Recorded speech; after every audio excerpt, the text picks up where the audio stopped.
recognizing what you're feeling and accepting that you are the one creating that feeling is so powerful. Welcome to the Connect Method Parenting Podcast, where correction is out, connection is in, and your kids want to listen to you. I'm Andee Martineau, creator of Connect Method Parenting, here to help you stay calm, confident, and connected no matter what. Hey, everybody. Welcome back to the podcast, where we figure out how to become the most remarkable humans and parents ever. And that doesn't mean we're perfect, because perfect does not exist. It just means that we're progressing, that we're growing, that we're evolving. And that's why today's conversation is so important, because one of the most transformative things for me as a human and as a parent was having the experience of people really, really disliking me. I could even go as far as saying hating me. And I don't say that lightly, because at the time I hated the fact that there were people that felt this way about me, because I'm a very likable person. That's what I thought up to this point. People like me. I'd never had anybody tell me that they didn't like me, or if they did, I didn't know about it. So when I had this experience with these few people who made it abundantly clear, at least that's how my brain filtered what they were doing and saying in the moment, I was destroyed. I was destroyed by it. And it was through the process of untangling myself from this web of feeling utterly destroyed, defeated, hopeless, unworthy, felt like I was a terrible person, because these were good people. And if they felt this way about me, then I must not be a good person. Going through the process of unraveling this allowed me to get to the place where I am right now, which is having the most incredible year of my life, feeling like I'm ready to take my life to the next level. I feel more loving, more compassionate, more caring. It allowed me to get to a place where I'm feeling ready to go to that next level, not afraid of what other people might think or say, and loving people and feeling compassion towards people, regardless of what they think or what they say or what they do, at such a higher level. So that's why we need to talk about this today, because that's what I want for all of us. Because as parents who I know want to take their life to the next level, I know want to take their parenting to the next level, you want to love your kids and have so much compassion, even if they're telling you they hate your guts, they don't like what you're doing, they're having the tantrum. You want to show up as the most kind, loving version of yourself. So we need to show up in those situations, have the capacity, the emotional capacity to show up in those situations as the most compassionate, loving, regulated person. And going through the experience of feeling someone not care for me at all, not like me, has helped me figure out, how do I love someone and myself through experiences like that? Because if someone has a problem with me, I want to inspect myself fully and take 100% ownership for anything that I have done that may have contributed to that and that I might see as something I want to fix. But I also want to give them space to just have whatever opinions they want without making it a problem for me. So this applies to parenting. It applies to our whole life. We've got to have this conversation, because how we do anything is how we do everything. So did I get you properly hyped up for what to do when somebody hates you? I hope so. I know you probably didn't realize that this is the topic you've been waiting for and needing me to record for you. Now, some of you might be fortunate enough to have never experienced real hatred from someone. And if that's you, congratulations. But for the rest of us mere mortals, this podcast is for us. Because most of us have dealt with someone who doesn't care for us. Maybe you're dealing with a teenager who seems to resent you, or a 10-year-old who's shouting at you in anger. Maybe you have a neighbor that you just can't see eye to eye with. Or maybe someone has outright told you they hate you, or at the very least made it abundantly clear that they don't really like you. Here's the thing. It might not always be full-blown hatred. Maybe it's just dislike or indifference. And I'm intentionally using the word hate. It's a strong word, but if we can go to worst case scenario, which to me is someone hating me, then I can totally handle it when someone simply dislikes me. So whether someone hates you, dislikes you, doesn't care for you, or just isn't your biggest fan, you're going to be able to apply everything we talk about today to that situation to make your life amazing and to be free from the opinions of other people. One of the most valuable lessons I've learned is that not everybody is going to like me, and that's okay. Because here's the truth. We're never going to be able to make everyone happy. You might be loud and outgoing and the life of the party. And for some people, they are going to love that. Or you might be the kind, reserved one who is trying to take everyone's feelings into consideration. And there's going to be people who love that. But there's also going to be people who hate that, who don't like the loud life of the party, who think that the quiet, reserved person isn't loud enough, doesn't like everybody because they're so quiet. It doesn't matter who we are, because no matter what, there's going to be someone who sees life differently, who disagrees with how you're showing up in the world, who's going to dislike your decisions. So there is no escaping someone not liking you. So I hope we can all agree on that. If not, think about it. I used to think that I could get everyone to like me. And you know what? It just made me and everyone miserable. So stop trying to get everyone to like you, or think it's a problem if somebody doesn't like you. You'll be so much more likable if you do, if you let go of thinking everyone should like you.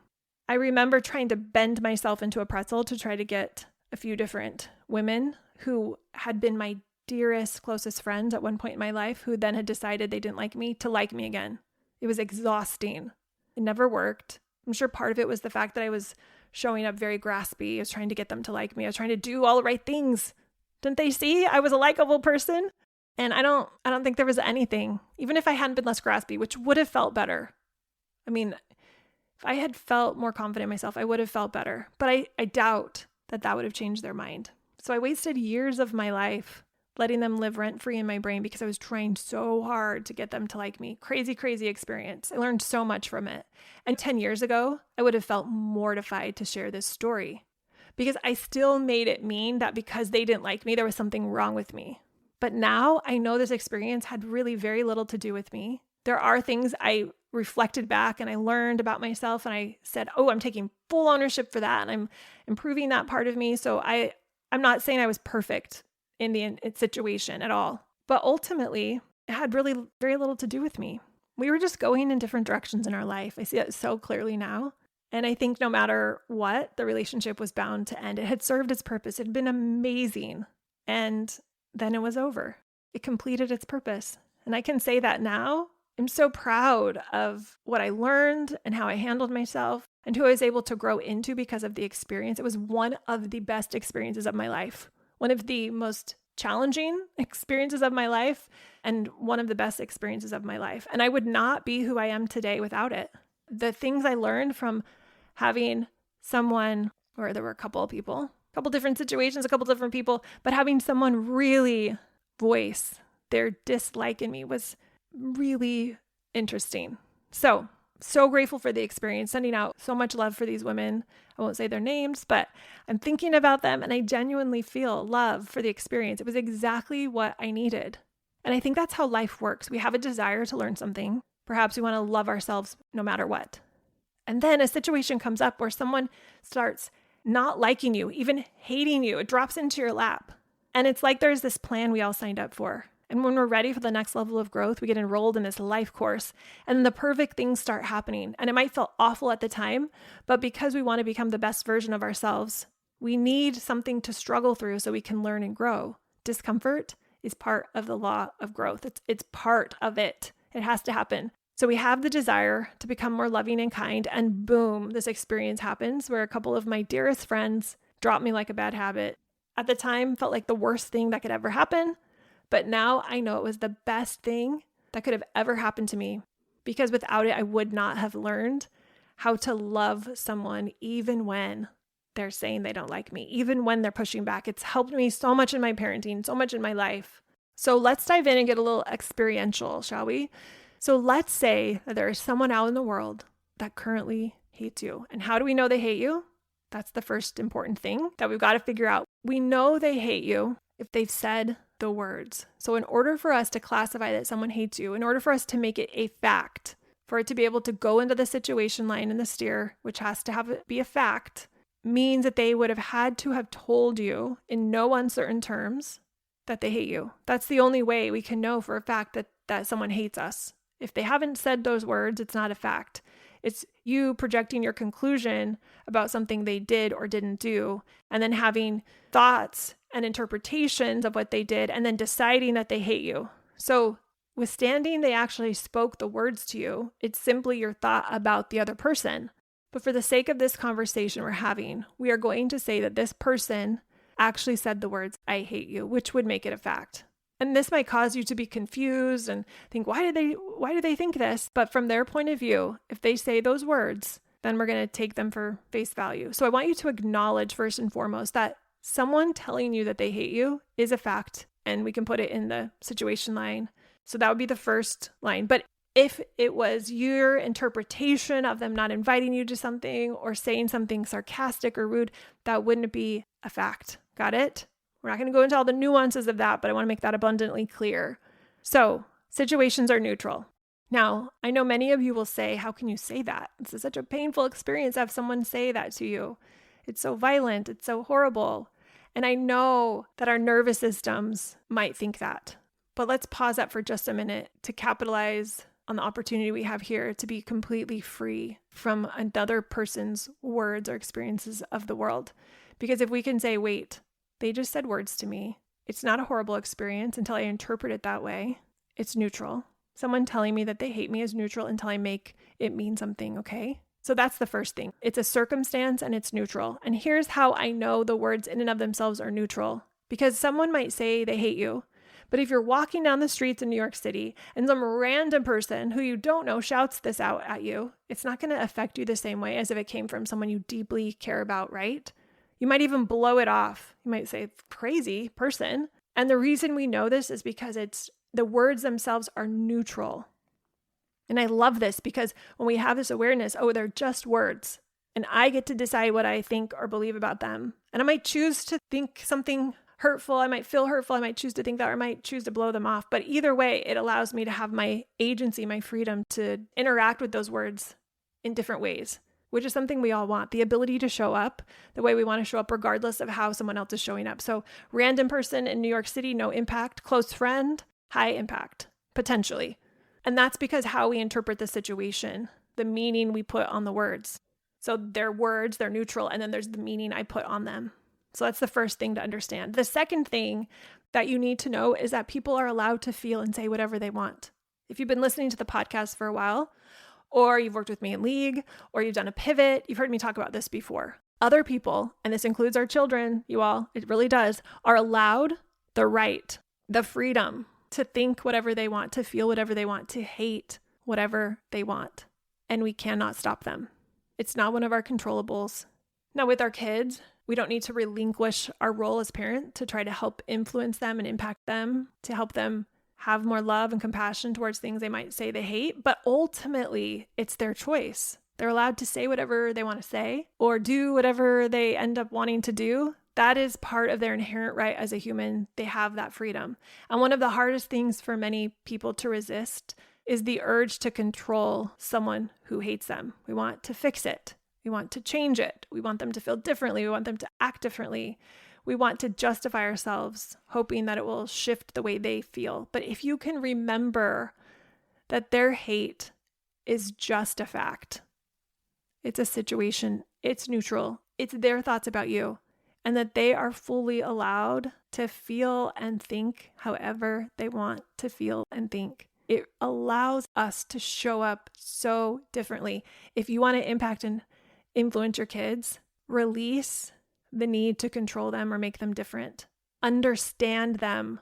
What's going on that's causing them to think or feel this way? If you feel like it's a problem or you want to direct them in a different way, understand them first. Don't try to just fix them. Nothing's broken. It's just an indication of something that's going on. Because as human beings, we really do have the right, the freedom, the agency to like or dislike, to hate or love whatever we want. And when we accept that, it frees you from the need to change them or the need to prove that they're wrong, to convince them that, hey, I'm doing good stuff. You need to not dislike what I'm doing. I'm really trying to help you out. You can let go of all of that, which letting go of that lets go of the fight, and then peace can begin. Those two things alone, knowing that the words that they say are neutral and that people have the freedom and the ability to act and feel the way they want to, just those two things can bring so much relief if we're willing to accept them. When someone has said they don't like you or they hate you, or if you feel like someone's done something that makes you think that they don't like you, ask yourself this really important question. What am I making it mean? Because so many of us take it personally. I know I did. So personally.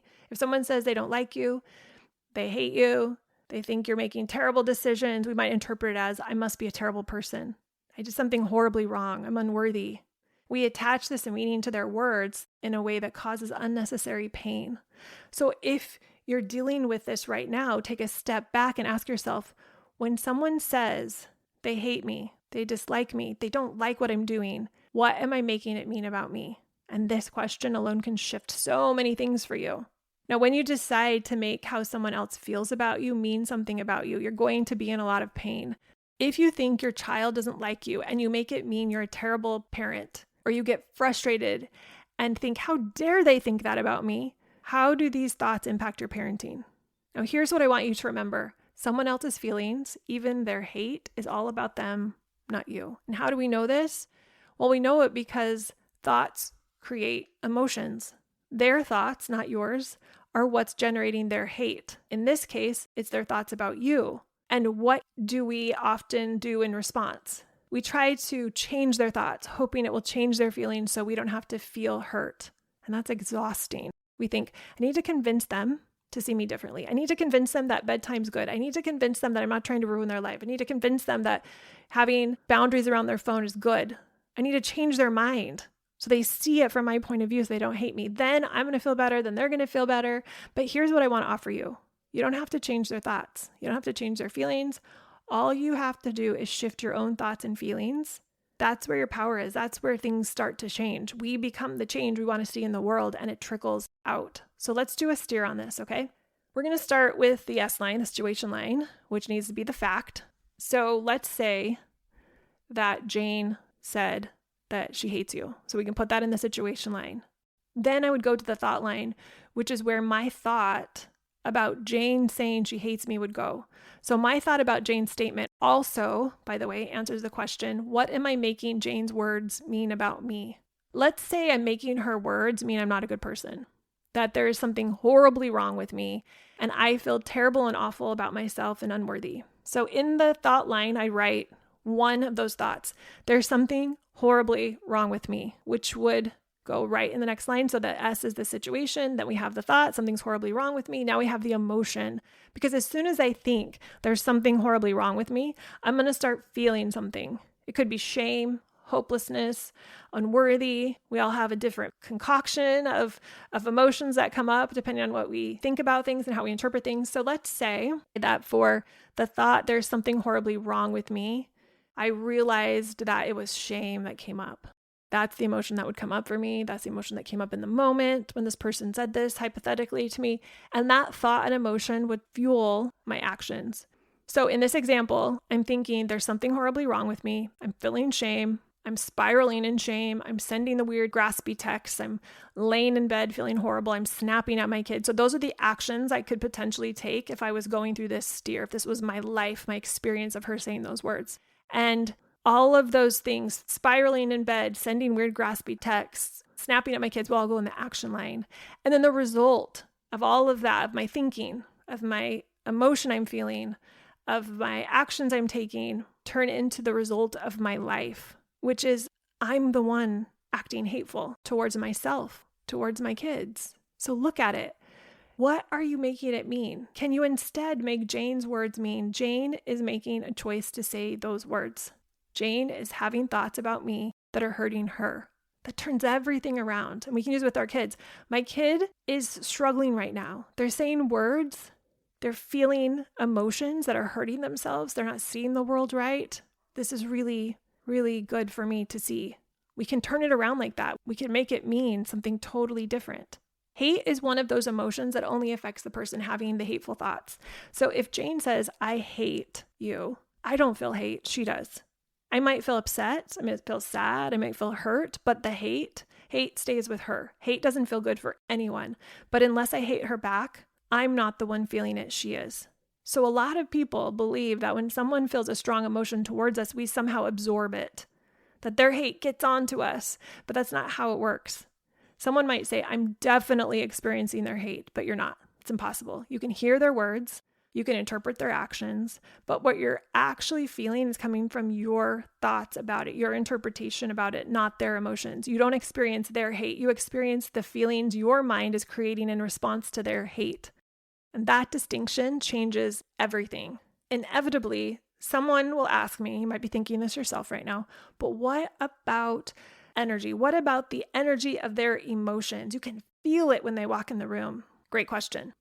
And there's an important distinction to make because there is such a thing as mirror neurons. Essentially, your mirror neurons help you understand and connect with other people. So for example, if you watch someone smile, your mirror neurons fire as if you're smiling. Or if you watch someone in pain, your mirror neurons react as if you're experiencing the pain, even though you're not.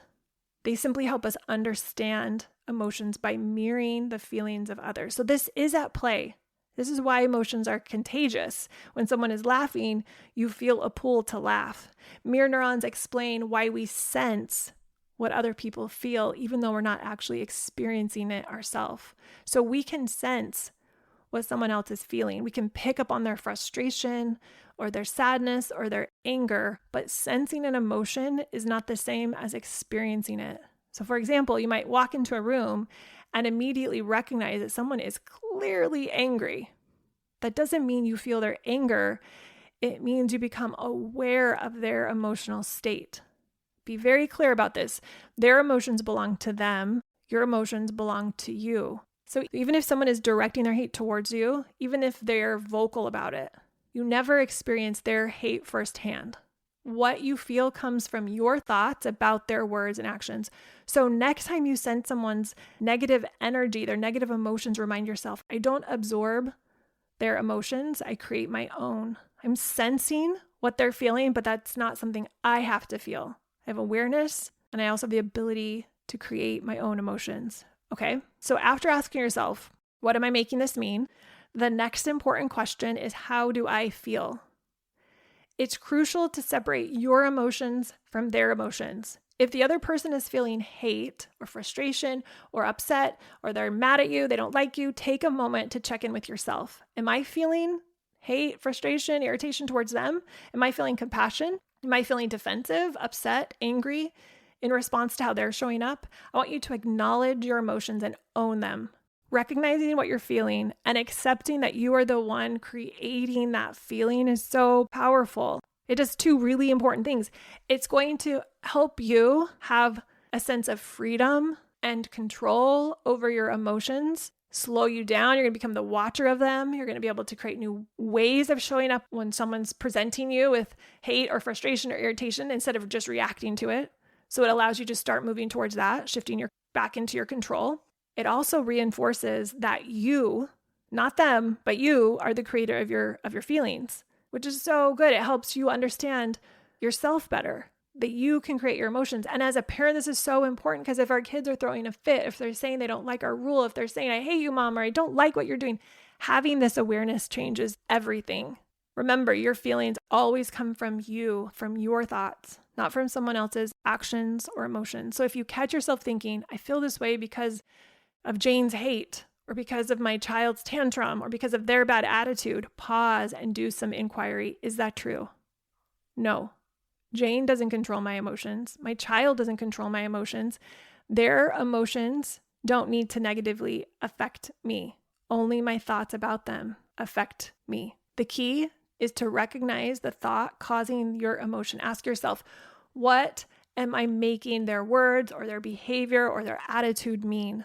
Once you see that your feelings stem from your own thinking, you're going to regain control. Now, one of the hardest challenges is resisting the urge to change how someone else feels. Again, you don't like the words Jane said, I hate you. You don't like the tantrum that your child's throwing, and you want to fix it. But before you even consider having that conversation, you've got to first acknowledge your emotions. So let's say you decided to have a conversation with this hypothetical friend, Jane, who said she hated you. Make sure you're coming from a place of clarity and emotional strength, not reaction. And same thing with our kids. If you decide you want to talk to your child about how they behaved or how they handled a situation or with the words they said, make sure you're coming from a place of clarity and emotional strength, not reaction.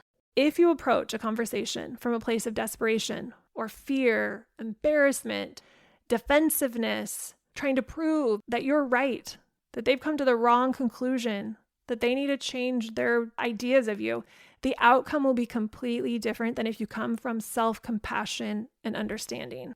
Now, I'm not aware of anybody who currently hates me. I can't say for sure. Haven't had anybody tell me that, but it is possible. And you know what? If that's the case, if someone hates me, I get it. Because sometimes I don't like me either. Sometimes I hate myself. And when I remind myself of that, it actually makes me laugh a little bit because I can understand, I can relate. I don't want to stay in a place of hating myself, but knowing that all of us have judgmental thoughts about ourselves and other people that we are aware of, that we're trying to change, that we're trying to transform is really helpful, because then I can take a step further. I can remind myself that their feelings come from their thoughts about me, not from me.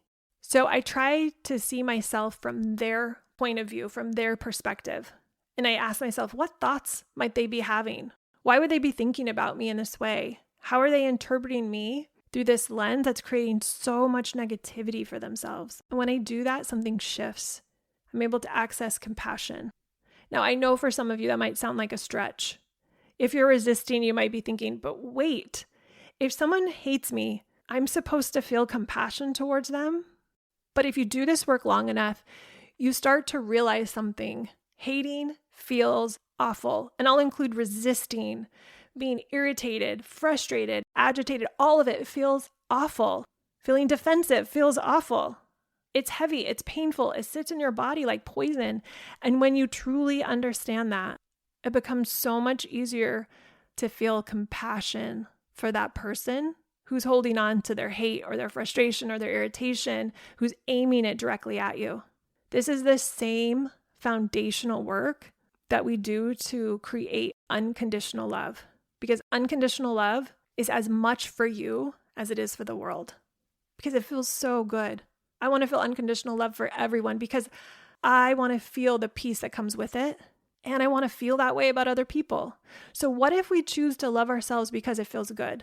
What if we choose to let go of hate or frustration or resistance to someone else who doesn't like us because it feels so much better? When we love, we allow ourselves to feel good most of the time.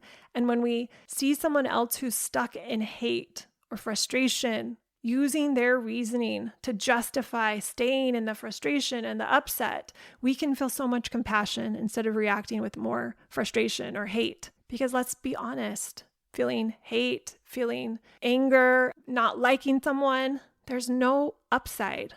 Now, some people might argue, but what about taking action? Shouldn't we hate violence? Shouldn't we hate people who spread hate? But think about it. Hating the haters just creates more hate. It doesn't solve anything. It doesn't protect you, even though it feels like it does. It doesn't help you, even though it gives you this illusion of strength. Now, if you're in a place of deep despair and hate feels like a step up, or it fuels you with enough energy to keep moving, then maybe that's a temporary step in the right direction. But staying in hate, it only breeds more negativity. And when someone hates you, responding with more hate just multiplies it. It doesn't offer relief. It doesn't offer peace. It doesn't offer a way forward. So whenever I face hate, I ask myself, do I want to double the feeling or do I want to choose love? I'll be honest. My gut reaction isn't always love. It might be defensiveness or resistance, but neither of those feel very good. They feel tight. They feel uncomfortable. They feel heavy. And when I feel that tightness, that uncomfortableness, that heaviness, it's my signal to pause and to relax and to check my thoughts and to find my way back to peace, because love feels better. And it's always the answer I want to choose. Other people's hate never has to affect you. Your kid's resistance, your kid's temper tantrums, your kid saying that you're the worst mom in the world, it never has to affect you unless you let it. When you learn to hold your emotional state steady, no matter what's happening around you, when you can stay compassionate and firm when you have to set that limit, even though you know your child is going to hate it, and you can stay in this emotional steady state no matter what other people say or how they feel about you or how they act towards you, that's when you've truly reached emotional maturity. And that's when you reclaim your freedom, your power, your agency. I said this at the beginning of the episode, but I want to say it again to bring this home as we wrap up this conversation. When you step into the world, some people won't like you. Some may even hate you. You won't be everyone's cup of tea. You won't be everyone's preference. People aren't going to like you, and that's okay. If we can accept that truth, you're going to be free to fully be yourself. For parents, this is so important. There will be moments when your child doesn't like you, when they've had a boundary set You've had to say no. You've had to take their phone away, set a firm curfew, not let them have dessert before dinner. And they might even say, Mom, I don't like you. You're being so mean. I hate you. But here's the thing. The less you fear being disliked, the more freely you'll show up as your best self, which will change the way you parent and the way you're able to show up for your child when they are completely dysregulated. You'll be able to set a compassionate limit with firmness. You'll be able to speak your mind in a way of respect. You'll stop diluting who you are. You'll stop apologizing for being you. When I talk about people hating you, I don't just mean when you make a mistake or you do something wrong. You might love the limit you've set for your child. You might love the decision you made, but it doesn't mean other people are going to like it. People might not like you simply because you're showing up in life fully and unapologetically as you, no matter what, even when it makes other people uncomfortable, which could look like telling the truth, even though you know people won't like what you say, holding a firm boundary, even when you know your child is going to hate it, parenting in a way that aligns with your values, even when someone else might criticize your choices, choosing connection over control, even when it's different from how you were raised, taking a stand for what you believe in, even if it invites criticism. The people who show up in the world who have made the biggest impact, people like Martin Luther King Jr., Gandhi, Nelson Mandela, all had haters. And it wasn't because they necessarily did anything wrong. I'm not saying they were perfect people, but it was more because they refused to shrink. And those haters, they mean nothing about you, just like they didn't mean anything about those great men and women that we revere. Having people push against you, having your kids push against you, doesn't make you less. It means you're standing for something. Because the more people have an opinion about you, whether it's positive or negative, the more proof that you are fully showing up in the world. So the next time someone tells you they don't like you, or heaven forbid they hate you, remember, it only means something if you let it. It's a situation, it's neutral, it's something that happened. And ask yourself, what am I making this mean? And then ask yourself, how do I feel? Take full responsibility for your emotions and then decide, how do I want to respond? How do I want to be in this moment? What result do I want to create? Trying to change someone else, how they think about you, what they feel about you, isn't just ineffective, it's unnecessary. You don't need them to change for you to feel better. This doesn't mean you shouldn't have a conversation. Maybe you want to have a conversation with your child and explain why you've set this limit on their electronics or the curfew at this time. But before you do that, make sure you're coming from an emotion that serves you. If you're approaching them with defensiveness, resistance, frustration, you'll create a result that doesn't serve you or them. But if you find your way to compassion, if you find your way to love, the entire feeling, the energy, the emotional signature of that interaction shifts for both of you. And this is especially true in parenting. Your kids aren't always going to like you. They're probably going to be frustrated when you set a limit. And remember, that's okay. Your job isn't to control their emotions. It's to be the parent you want to be despite their emotions, despite their behavior, to stay steady even when they aren't. So I won't wish for you to have a life free of people who dislike you. In fact, I hope you have a life where you have to deal with people who push back, who are frustrated, who don't like you, because that means you're showing up. That means you're having an opportunity to become more compassionate, more loving, more kind. You're being the parent you want to be. You're bold enough to let people have their opinions and not let it stop you. Not let it stop you from being the human you want to be out in the world, not letting it stop you from being the most kind, compassionate, loving, firm, connected parent you want to be. So go out there, y'all. Go out there, live your dreams. Make your parenting dreams come true, make it happen. And remember, there's always going to be someone who doesn't like what you're doing. And that's okay. All right, that's what I got for you today. I'll talk to you guys next time. Bye.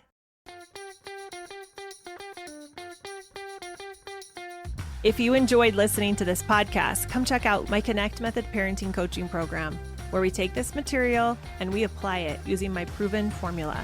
Head over to cmp.works/join.